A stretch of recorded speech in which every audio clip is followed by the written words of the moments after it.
Hey guys, today I'm excited to give you my spoiler free thoughts on Love at First Sight. This new Netflix romantic comedy hits the streaming service on September 15th, this Friday. And listen, if you're a fan of romantic comedies, definitely check this one out. Listen, I love a cheesy romantic comedy, and that's exactly what this is.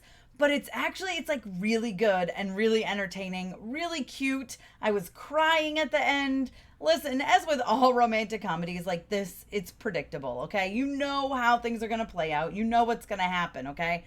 But that doesn't mean that the journey isn't a lot of fun. And I think the reason that it is a lot of fun and it works so well is because the two lead actors, they have great chemistry on screen. They make it extremely easy to root for them and kind of hope that they make it through all of the craziness that is thrown their way.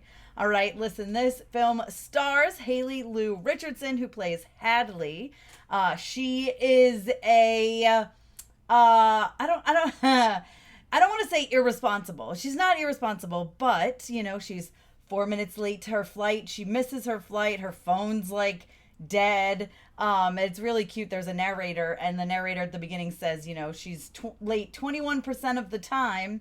And not only that, like her phone average battery life is 21%, right?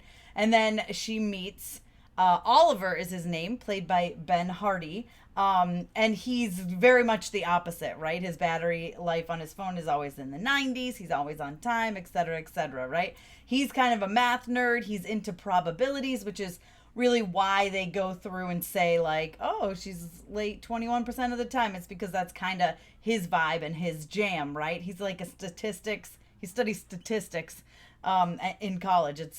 Anyways, they're adorable. They're so much fun. They meet because she's late for her flight. If she was not late for her flight, then, she never would have met him. So they kind of get to know each other at the airport. They're going to the same place for different reasons. She's going for her father's wedding. There's a lot of stuff between her and her father, which kind of breaks up the romantic comedy stuff and kind of gives you like a punch of like real life. It's very relatable as well for certain people, I'm sure. And then he has his issues with his family as well.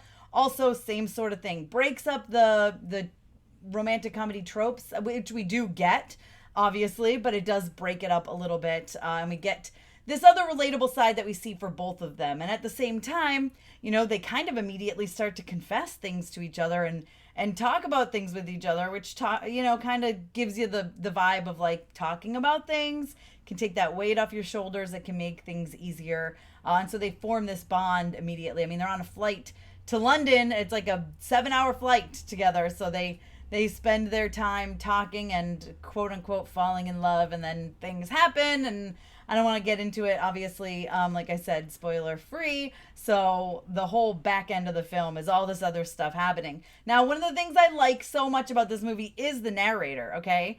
I think it's such a smart way of like keeping things entertaining, adding a little fun twist that we're maybe not used to. The narrator, who's played by Jamila Jamil, she actually shows up repeatedly as different characters, like the flight attendant, right? The person at the gate. She's later on just like someone walking down the street when someone asks for directions, things like that. She keeps popping up.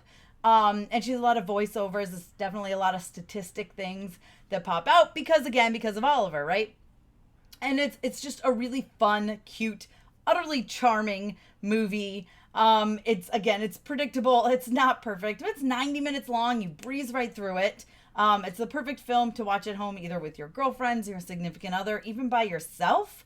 At the end, like I said, I was tearing up. There's some things that happen. There's some moments that narrator, that narration, I should say, at the end is a bit of a gut punch, but it's good and I enjoyed it. It's a fun movie. It's just a fun, adorable romantic comedy. It's pretty much exactly what I was expecting, with a few surprises here and there. And there's someone in it named Tessa, so I don't hear my name very often, so I think I automatically have to like it. I think that's a rule. So I give this movie Love at First Sight a 3.5 out of 5. It's going to be streaming on Netflix on September 15th, and I definitely recommend that you check it out. It's a lot of fun, and it's cute, and if you like romantic comedies, I'm sure you'll enjoy it, because it's a lot of fun.